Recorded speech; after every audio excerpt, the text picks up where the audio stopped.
can do on some of these power picks in the top lane like Poppy and Fiora. It's been quite a pleasure to watch. Meanwhile, Kuro still at #1 overall in kills in the league. 51 kills in 10 games. Obviously the math there, just over 5 a game. To give you context, Bang is second with 50. That's in 2 more games. So Kuro certainly has been racking up the kills. He's one of the people that we've mentioned the least, but his step up right at the tail end of summer season, ironically around the same time his good friend Prey started to improve their performance, was what launched them to that World Championship and obviously overall to the 2nd place. And he hasn't skipped a beat, at least for the start of the 2016 season. That he hasn't, and the Quinn will be banned against him again. SK Telecom did actually beat him when he was playing Quinn, but a lot of teams don't want to deal with that. Lulu and Poppy rounding out the ban, so ROX here is going to grab the Corki right off the bat. And you know, that's a bit interesting to me because Samsung actually has been picking Corki, but they haven't looked very good with it. And also this is the Victor available and not selected. Victor has been one of the big champions specifically for Crown, and Kuro. For Kuro, of course, but that's always been the case. He's only actually played it twice this season. But Crown has been playing a lot of Victor. And the thing for me about Samsung, the thing that I want them to overcome is that it feels like all their performing members have specific champions that when they play that champion, they look like this top team that they've been right at the top of the table with this season. But when they get away from, say, Crown on Victor, Cuvate, Poppy and Lissandro's been picks, also the Alistair coming through from Wraith, those champions, their win rate through the roof. When they start to lose some of those champions, the win rates come down. Yeah, I'm a bit surprised to see the Lucian taken instead of the Alistair this early on. At least, of course, that's big priority jungle pickup, and Peanut will be going with that one. So Lucian instead of the Alistair, certainly a pick that a lot of teams believe should be taken first on the blue side here in Korea. And while Wraith might be an excellent Alistair player, and then we have some question marks about his other champion pool, Gorilla's an excellent Alistair player and also plays everything else. And I hear your audible gasp because one of the kings of Fiora has picked up their champion. Yeah, just surprising. We don't normally see Fiora taken so early, but he must be very confident into any matchup that Cuvée can throw at him. And look, you look at the draft from Samsung, it's pretty much the KT special of Victor and Lucian for strong wave clear, and then scoping up for a last round pick of the Fiora. So it's kind of a blocker pick. Corki uniquely does have a bit of lane pressure onto the Victor, both pre-6 and even after the Victor picks up his death ray to be able to get that quick wave clear. So I don't mind the decision. And look, Samsung might actually be trying to pull off something that a lot of teams have struggled to do. Cuvée has been an excellent Lissandra, but consistently we've seen Fiora's outscaling Lissandra's in that top lane matchup. The only team that got around that matchup was really smart pathing by Chaser and Jinair, who did manage to actually tip it towards Lissandra. Yeah, and we have seen a lot of Lissandra bans specifically targeted at Cuvée. People know that this is his best champion. So they show their solo lanes early. This is going to give some flexibility on the blue side of the draft. To the Tigers, was that Corki an AD carry? Is he a mid laner? Questions remain, and for Lissandra, Samsung saying we want to group up for team fights in the mid and late game.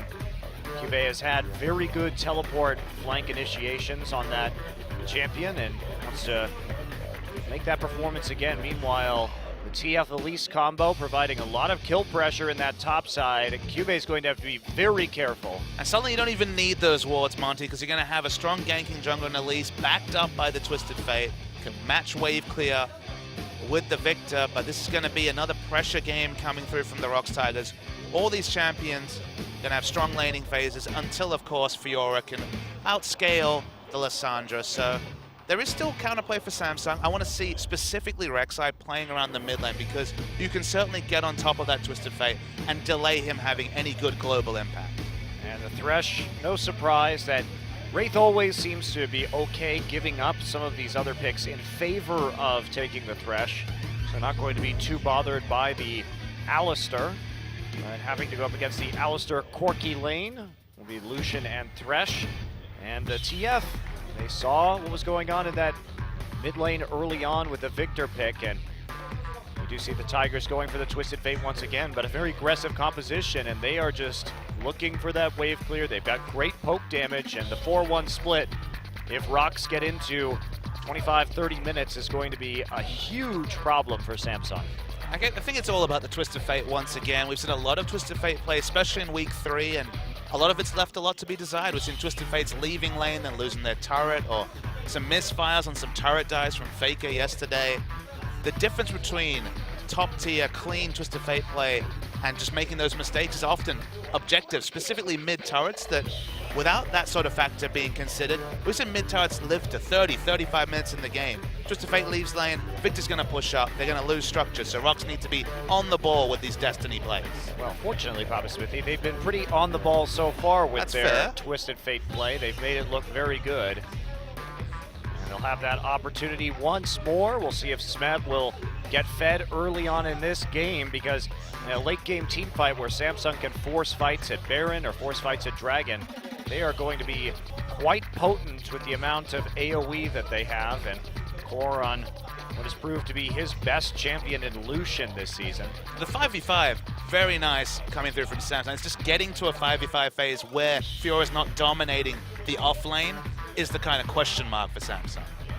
Yeah, that's the trick though right now, and there's a reason why some of these teams like ROX and KT, who have top laners like Smeb and Someday, have been doing so well with this pick. If you know how to play around it, you can be a force to be reckoned with, and you can single-handedly win the game. See if it happens. ROX versus Samsung, game 1.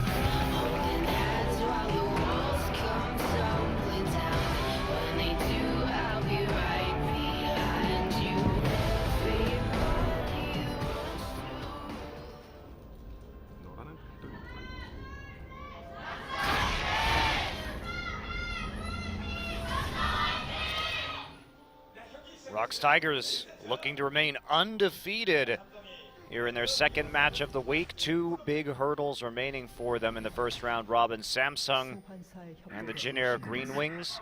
One of them could be cleared tonight and leave ROX with a very easy schedule to round out the remaining few weeks. Aggression actually coming in from the ROX Tigers. Which is pretty odd. We almost never see these invades early on in the game, so a couple deep wards coming through. Smeb checking out the Krugs, trying to suss out whether there will be some sort of lane swap. Kuro recalls just to top up his HP, and we are going to see standard lanes at the beginning of this game. And I have to think the ROX have their suspicions about this Samsung draft. Very infrequently do we see Lissandra drafted into the Fiora. It's usually the Fiora answer, perhaps on the red side, when it comes to that pick. So they were obviously very confident to pick this pick in, and that, I guess, suggests to me that Ambition will have to play around this lane, because look, very strong CC, especially at level 6 for Lissandra. You can get the Lissandra going, but there will always be that tipping point. All you can hope to do is delay it later and later into the game, because eventually, and whether that's 25 minutes, 30 minutes, 35 minutes, Fiora will be able to easily account for Lissandra in the top lane. That's the big issue. So can Samsung force some other fights? Kuro here going with the Ghost this game and not the extra teleport, so we will have less of a 1-3-1 split push possibility here. Crown also taking the cleanse, so won't have the ability to follow his laner into the bottom lane. Worrying to give extra global presence to the ROX Tigers, who, Gorilla included, don't often even need the globals to have excellent map movement, make those gank plays across the map.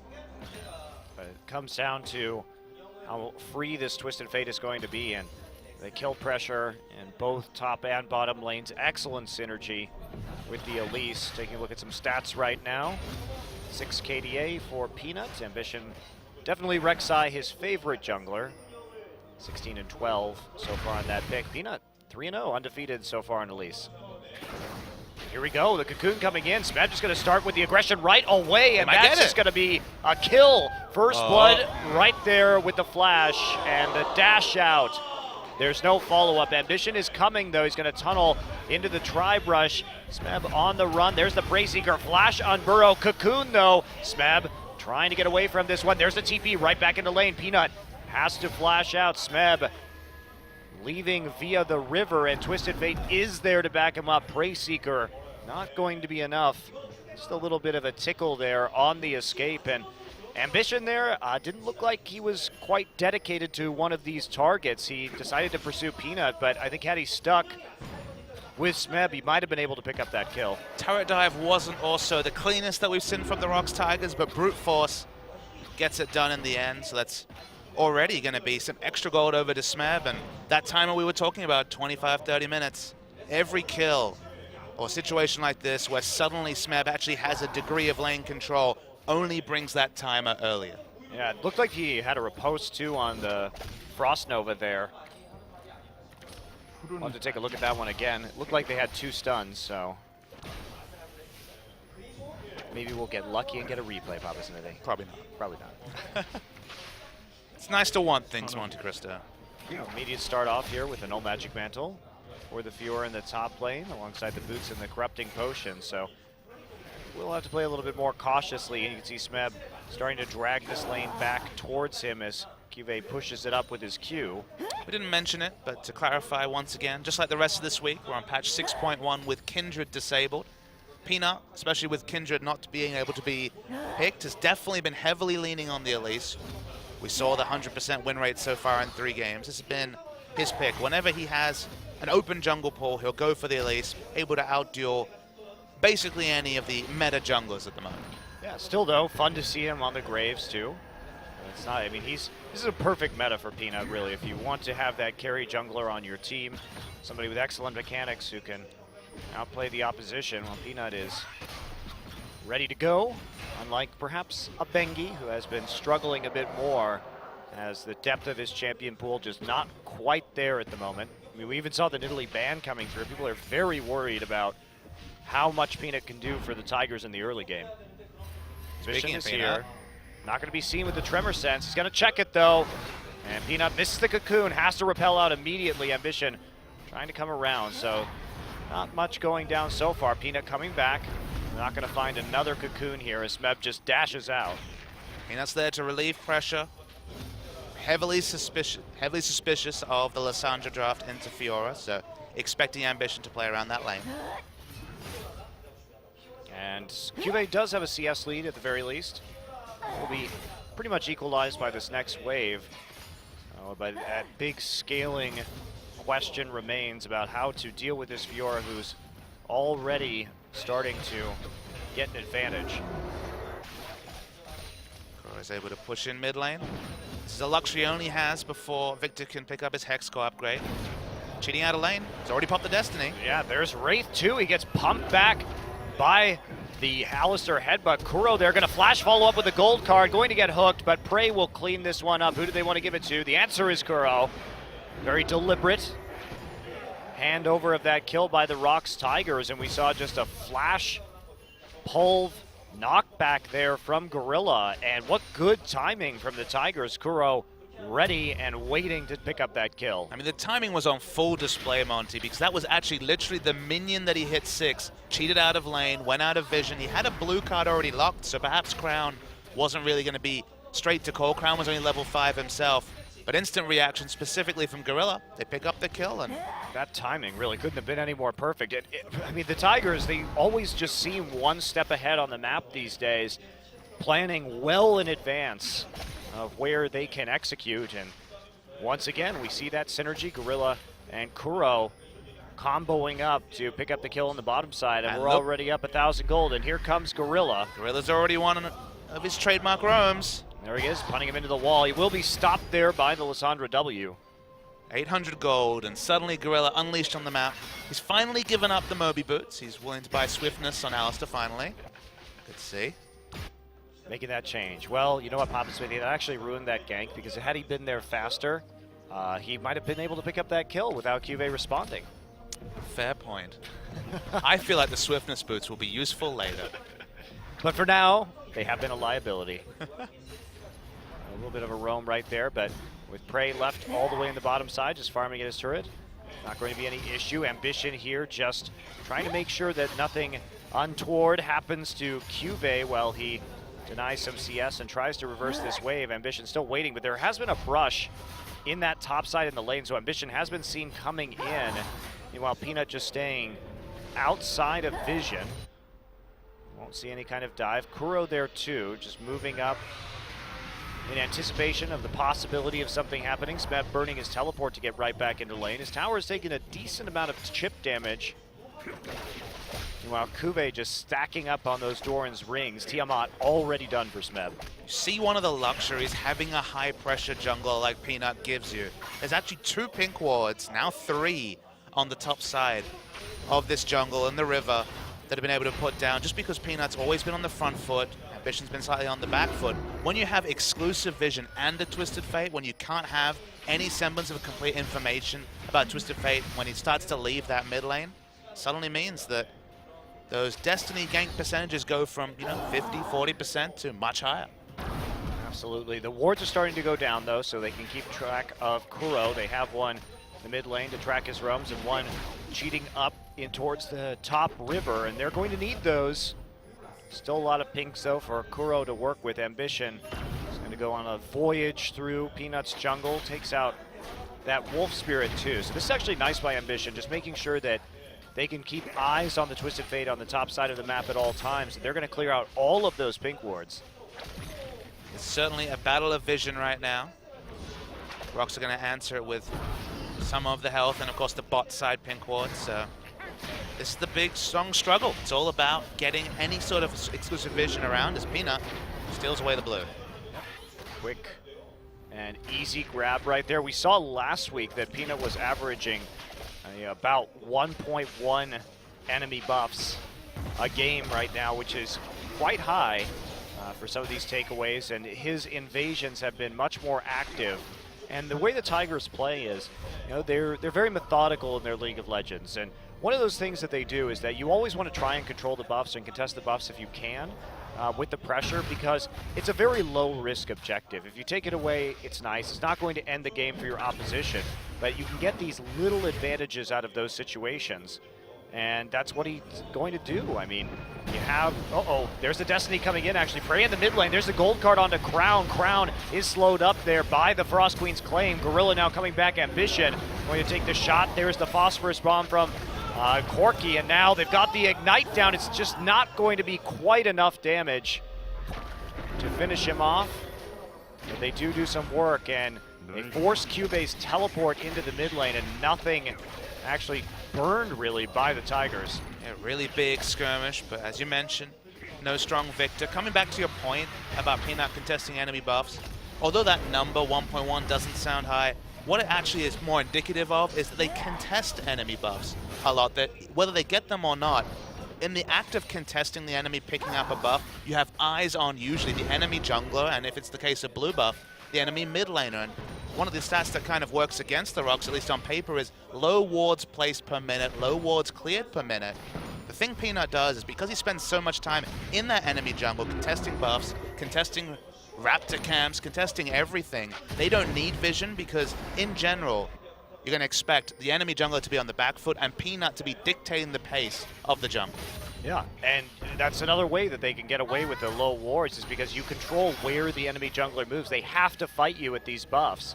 So you know where they're going to be, and you force them to play that reactionary style of League of Legends. But there's also very little penalty for contesting a buff. If you have to give it up, you have to give it up. You just walk away back to your side of the map, and you waste a whole bunch of the enemy's time, as well as your time to a certain degree, but the information it gives you is extremely valuable, and it prevents them also from getting deep wards into your jungle, because their support and jungler have to waste a lot of time in their jungle dealing with you. And when you're talking about the information it gives you, obviously there's timers, right? You're like, okay, the red buff went down, we'll contest it again in 5 minutes. But more crucially, your laners are like, okay, I know exactly where the enemy jungler is. He's probably calling in a laner to help him out as well. Now your laners can play more aggressive, more dominant, because they don't have to worry about being ganked. It's just layers upon layers of good stuff with Ambition.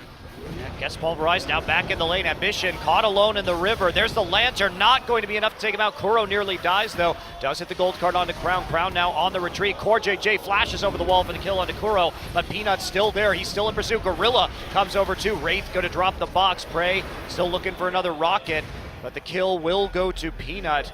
2 for 1 in the end. Kuro will fall to Core, but they pick up a couple members, the support and jungler of Samsung. Ambition there caught pretty far forward once again, just a little bit too much alone, and Wraith wasn't there just yet to pick him up with the Lantern. 2 for 1, and because Cuvée didn't have teleport, had to start walking down, it gave Smeb more free time with the top side. Every time the ROX Tigers go even or better across the map away from this top lane, it just plays into Smeb, picking up more CS, getting some chip turret damage, picking up some more gold, and getting closer and closer to the point where Lissandra won't be able to lane against him. Yeah, and Peanut again in the enemy jungle, this time at the red buff, gets the information about Ambition and then walks right back out. He knows Kuro's pushed up to his turret. He doesn't have an opportunity to ult right now, even though they do have the TP available to them. It would be disastrous for him to try and ult in Cuvé's face, would be quickly shut down. So just getting that information, backing off, heading back to his blue buff, and he'll hand this over to his mid laner. One of the reasons why Twisted Fate makes so much sense for the ROX Tigers is the one thing he's always provided is if you have a jungler that plays on that front foot, poor JJ takes a bit of damage, but if you're gonna expect Peanut to be in front of the enemy jungler, deep in enemy lines, Twisted Fate can react instantly. The port, the Destiny only has the second and a half channel time, and then you'll just get to the 2v1 much faster. You'll, in general, win those aggressive skirmishes more, so just allows Kuro to sit back and wave clear, but also be there to respond very quickly. Ambition has to tunnel out of this one. There's Gorilla, does mess up his combo, so they can't follow up with a gold card from Kuro in a place where they can actually kill Ambition. Ambition, playing with fire again, just got collapsed on as Corki free to roam into that river from the bottom side of the map, and that's going to be quite the issue here.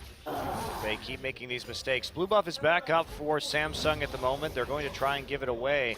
Meanwhile, possible dive coming out the top side. They're planning this around the blue buff, but they're not going to pull the trigger. Yeah, very difficult. Cuvée has his flash up. Of course, hasn't used his ultimate either, so not the best chance of picking everything up. It was one of those situations where if Twisted Fate did leave lane, Elise was there to clear the wave, so they wouldn't have lost too much turret damage, but not worth the risk. Is let's just throw out the spooky ghosts. Why not just ghost all the time? I mean, Kuro has the summoner as well. He's just rubbing it in. So many ghosts. He's probably going back to the shop trying to buy Twin Shadows. Disappointed that's been removed. I'm disappointed it's been removed, obviously. Come on, when was the last time we saw Twin Shadows Twisted Fate? 2 years ago? No, people still used it. No, they didn't. Yes, they Don't did. you start, Monte Cristo. They didn't buy it. Well, they should have. The utility was great. I agree. More gold cards is happy times for Twisted Fate. All right, well, the Tigers' early aggression has subsided here. Not trying to make any more plays. Just waiting on Fiora in the top lane. No turret dives, really. No major attempts for a teleport play into the bottom side of the map. And Tigers delaying this dragon. It's actually a very late dragon for Korea this season. Right, we've seen a lot of games where it could be the 6 to 8 minutes, but oh boy. Hello. Braid is coming in. The package. No real follow-up there. That was a warning shot with his package. It was the warning package. Yeah. Just dropping it right at Ambition's face. Boy, you just know that this guy's crazy. He can do anything. The moment he's rocking the package, no idea what he's going to do. That's what I love about Prey. You never know when he's just going to get into the front line. It's when he played Corki in these like Corki Lulu comps last year with randomly die. Uh-oh, Peanut caught out. There's the repel right back to the minion wave, and the TP coming in from Fiora, but I don't think they're going to be able to follow up on this. Smeb just has to dodge out of the Death Ray and the Chaos Storm. It's a bit preemptive. They didn't have the crowd control to follow up, and that's a burn TP. Cuvée holds on to his. You can see Fiora already walking back to lane. ROX were thinking about translating a pick into a dragon, but for now, again, returning to their original win condition. Outscale with Fiora, so why even bother with dragon if all the eggs are in the Fiora basket? It's just a distraction. You might lose the 4v4. Fiora might lose a couple of ways of farm. No.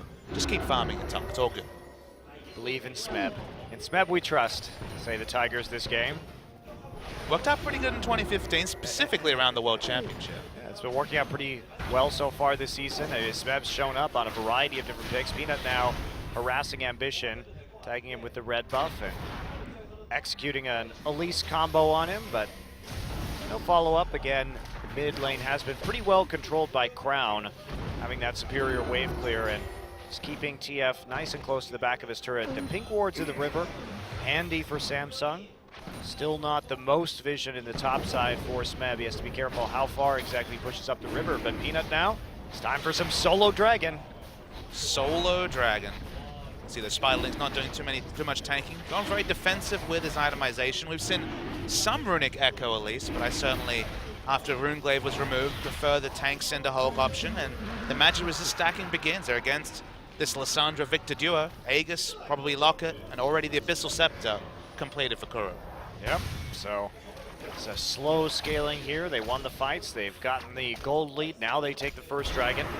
So far, the ROX Tigers this season coming into tonight had a 70% first dragon rate in addition to their 90% first blood rate.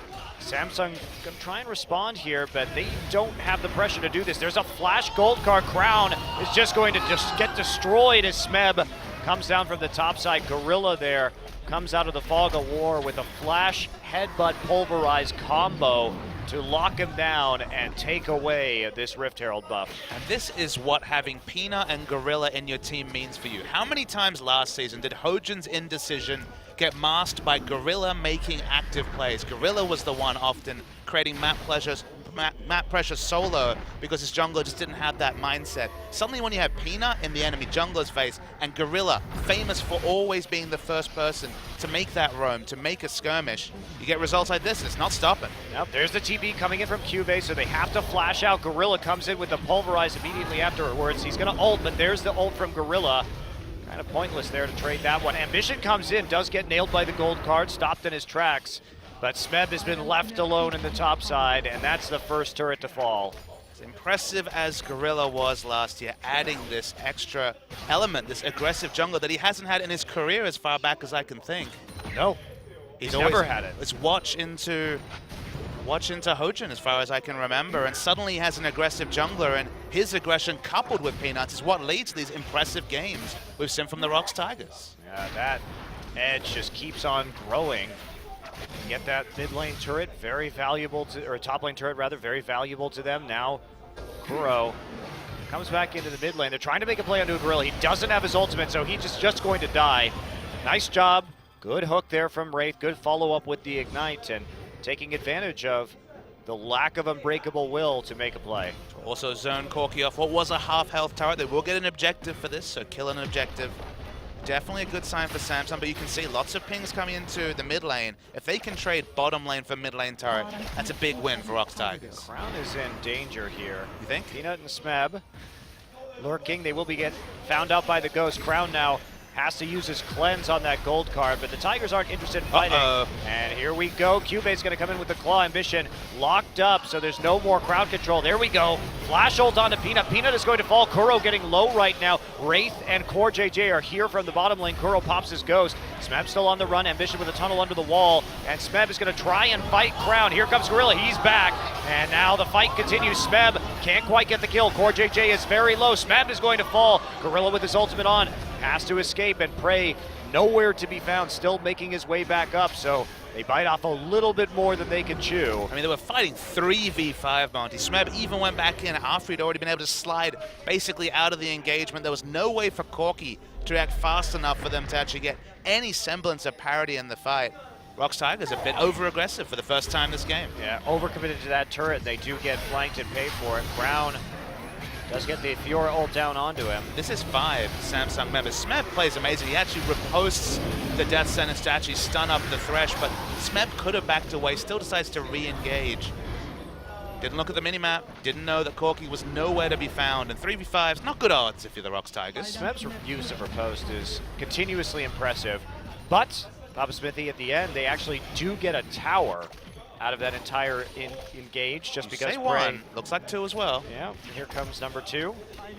And so by the time the dust settles, it's actually 2 turrets for those 2 kills. You could argue Smeb's re-engagement, it's the time he bought for Corki to push up the wave, was the big reason they picked up those objectives. So, look, it's probably giving a bit too much credit for an overzealous play by Smeb, but it certainly worked out. Well, the reaction works out. Oh, they got the top turret, so just trading 2 for 1 towers. Cuvée did manage to make it into the top lane in time to trade that objective. Still first. All right, so first dragon has been done. We're stacking up right now. Gorilla once again coming back in. Bray with the package. Crown way too far forward. Lantern will save Ambition, but they were climb to make that play in the enemy jungle. Peanut will eat a hook. Cuvee now coming back in. The dive is not ending yet. There's the repel out. Prey just trying to shoot some missiles in to the side. Smeb did use his teleport. They want more turrets right here. Taking some shots, but they're going to have to wait for another wave. They've got maybe one left in them. Core is too low to stick around, and now Kuro still at full HP. Going to get the gold card onto Cuvee. Lots of poke. Phosphorus bomb coming through, and Cuvee is going to get nuked by Corki. Cuvee there used his ultimate earlier on, but probably should have saved it for himself. Instead, they target him, Prey with the Valk in, and he gets another kill. And you can just tell that Samsung aren't ready for the level of aggression from the ROX Tigers. They're used to playing these longer games. They're used to being behind in the early game, then just teams kind of mill around the middle. And how many games have we seen where the lane swap happens, outer turrets and top and bot go down, and then we just have the big ARAM farm fest in the mid lane? That's not how the ROX Tigers play. They are assertive. They do pick champions like Alistair who can turret dive early. And if they see a Victor in the mid lane, other teams will be like, okay, we can't really push this turret. Victor's going to wave clear. The ROX Tigers, what do they see? They see the prime opportunity for a turret dive. Yeah, they didn't even have to turret dive the Victor in that particular instance. Gorilla just got into the enemy jungle, and they followed up with the Twisted Fate ultimate to lock down the kill. So Dragon number 2 is live, and the ROX Tigers make their way over to the Dragon Pit. They have the Rift Scuttler under their control. And they'll just go ahead and get this one uncontested. Ghosts are over. Peanut not even here. We can check in also on the Fiora outscale cam. I believe the Ravenous Hydra, Black Cleaver, and now building into Magic Resisted 25 minutes is accelerated, and that's worrying. Cuvee has done quite a lot, though, in spite of giving up that first blood to the dive early in this game. He's kept up in terms of farm. He's actually been a presence in a lot of these team fights for Samsung, but now they find themselves 5K in the hole at 25 minutes, and things are beginning to look grim. And I agree, Cuvee is a good Lissandra. He has played smartly, but if you're going to pick Lissandra into Fiora, decently is not good enough. You need to be playing around that lane. We saw Ambition try to do that and always be bodied by Peanut whenever there was that 2v2 up top. And decent's not good enough. And the results will be, the proof in the pudding will be on display very short. Samsung trying to group up in the mid lane right now and fight to take down this mid lane turret, but they are very much extended. Cuvee does have his TP available. Smebs is down. They have some options about how they're going to deal with this, but then again, the TF can get an easy flank right here. Culling use onto Prey, he will just sail out of that. And here we go, there's a flash cocoon, and that's just going to be the end of Core JJ. Gorilla there comes in from the flank, and Crown here caught also by the ROX Tigers. Ambition, another cocoon lands. Smeb is suddenly here. Cuvee used his TP, but somehow Smeb actually managed to make it there first. The massive flash into max range cocoon. How confident do you have to be of your Elise play to even attempt something as crazy like that? But this is the undefeated Peanut on this Elise. They're going to start the Baron, and Ambition, good luck stealing this one. Yeah, they're all just body blocking right now. Smeb going to hop over the wall and deal with Ambition, so he can't even attempt to steal. Nice Baron control there by the ROX Tigers. They pick it up easily. And man, that was a gorgeous team fight from the Tigers. Watch how far away this cocoon comes and wait for the flash cocoon. Now, he does have Kuro coming as well. Yeah, stack the CC a little bit sloppy, but Gorilla here, I mean, the follow-up in these fights, he's just going to nail another cocoon in the end of this one. Watch him onto Ambition. Another one just snaking around the minion wave. Beautiful mechanics. And they come from every direction. Flashing over is the Twisted Fate. Elise coming from another direction with the flash. Suddenly you can see Fiora coming from the back. The multi-pronged attack against a team with good wave clear. This is the sort of comp that KT piloted to 4 wins in a row. And the ROX Tigers have already shown that they have its number. This kind of play where you come in and you attack simultaneously from all angles really reminds me of how CJ Blaze used to look back at their peak. Now, Ambition will take a bit of poke damage as he gets in front of the turret and has to turtle. Oh, geez. Well, it's happening, Papa Smithy. And the duel is going through. Actually, the flash comes out from Cuvee to escape that sticky situation, but the TF ult is here, and Ambition doesn't get hit by the wild cards. Peanut trying to follow up. He's just a little bit out of range. Gorilla nearly falls to the turret damage, and this turnaround getting dangerous, but Kuro and Prey still at full HP, and they'll be able to burst down the Victor. Prey's not done. Oh, wow. Flash onto Core, and there's the inhibitor using this Baron buff to its fullest extent. Meanwhile, Cuvee has to back off. That means Smeb gets some free time on the top tier 2. He has his TP up to end this game if they so choose. He's just going to TP right into the middle of the base. Here comes Smeb onto the turret already, and they're just going to go straight for the Nexus. And that's going to be the end of this game very suddenly in under 29 minutes. The ROX Tigers pick it up, and that was very convincing. Very much so. There was some uncharacteristic kind of poor mechanics. There was a couple of poor decisions made by the ROX Tigers, but the balance of play, the level of aggression, the tempo they play at is something that Samsung just was ill-equipped to deal with. Samsung has been playing late games with good wave clear, scaling into smart late-game team fighting. No time for late-game team fighting when the game ends at 29 minutes. Yeah, absolutely not. And the Tigers, again, just getting right into the enemy jungle, not afraid to make plays and to pick up the dives. Sure, they'll trade you a kill or two, but the objectives that they acquire as part of that equation do lead them to very large gold leads. And isn't it great that that aggression doesn't just come from Peanut, the man who was known for aggression? It doesn't just come from Gorilla, who's always on the front foot. Suddenly, Prey is just leaping in with the package, going for turret dives himself. Kura's playing Twisted Fate and going for very aggressive ports rather than any sort of safe ports. Peanut's introduction has definitely washed over this whole team, and the result, every time they come on onto the Rift, is a treat to watch. Yeah, it's so funny, Papa Smithy. The Tigers, #1 in gold differential at 15 minutes. Jinair #2. If you think about last year, that makes no goddamn sense. Those were the teams that played for the late game, that frequently had the early deficits, and now they are the top 2 in this league when it comes to early advantages. And the shortest game times only get shorter with that 29-minute win. That's right. We are going to be heading into game 2 between the Tigers and Samsung.